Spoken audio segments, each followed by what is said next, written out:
At a time when fresh, reinvented ideas are replacing the need for new, original ones, we take a look at the supergraphics movement of the 1960s and how it's been reinvented thanks to technological advancements and the return of our social conscience. Out of bad economies, it would appear, creativity is born. From Madonna's fleeting fashion fads to Governor Schwarzenegger's surprising career change, quality derives from continuous reinvention. Oh, yes, for Arnold. Nowadays, to succeed in life and business, in an era where new ideas are the product of clever combinations, crossbreeds and mashups, it seems the only viable option is to take the traditional, the ordinary and the banal and inject it with a healthy dose of 21st century innovation. So, is reinvention the new standard by which we judge innovation? In a way, supergraphics is a sort of perfect example of reinvention. The term was invented by an architectural theorist called C. Ray Smith, and he defined supergraphics as graphics applied to a surface of a building that distort the building, always have to burst out of the surface they're applied to. So if you paint supergraphics on a wall, it has to go on to another wall, or it has to go round the corner. Supergraphics was a short-lived 1960s architectural movement that grew out of the desire of a small group of radical architects to apply paint and graphics to the interior and exterior surfaces of buildings. It was an attempt to remove solidity, gravity, even history, and a technique for inexpensive urban renewal. Quite simply, knocking down walls with paint. In architecture, particularly modernist architecture, paint was taboo.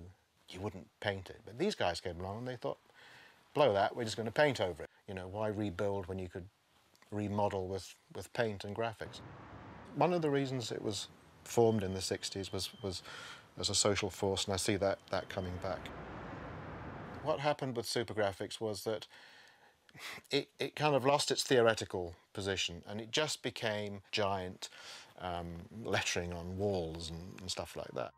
But what's happened now is a lot of digital people have come along, architects and designers and artists. They're doing the same thing that the 60s guys did with paint. They're doing it with electronics. Let me rescue you. The digital revolution has taken us back to the early days of supergraphics, this idea of transformation. When there is only love. All over the world there are radical buildings going up where electronics, digital technology is actually implanted in the building. Obviously there's projection, but I think there's a slightly more interesting level where they're, you know, even coating buildings with electronics, doing some really amazing stuff.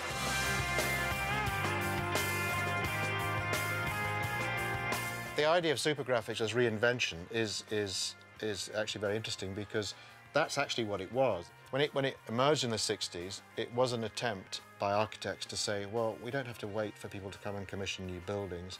We can actually reinvent spaces just by applying paint and graphics. So supergraphics, in a way, is a kind of archetype for reinvention. One of the reasons why supergraphics is I think, ideally placed for the current climate, both economic and social and cultural, is because, you know, it's a very easy and quick and cheap way to transform space and to make, you know, hideous spaces suddenly look interesting. The idea of urban renewal, the idea that you could go to rundown areas and just by painting walls and spaces and buildings, you could transform rundown areas. You kind of hope that people like the Olympic Committee are thinking about decorating public spaces in a way that people can identify with, rather than just commercial, heavy-duty commercial messaging. Well, I think the future for supergraphics is into the digital realm. It's an interesting trend in design at the moment, the rise of sort of what the people are calling social design. That's using design to make the world better, not necessarily to make more gizmos and sexy products for us all to buy. It's just so entertaining what you can do now. It's just so transformative. The supergraphics ethos is founded in the notion of social conscience. While the crude commercial dilution of supergraphics has dominated for a number of years, a new wave of technology-empowered graphics has now reinvented the movement, promoting social design once again. Graphics for their own sake make things look great.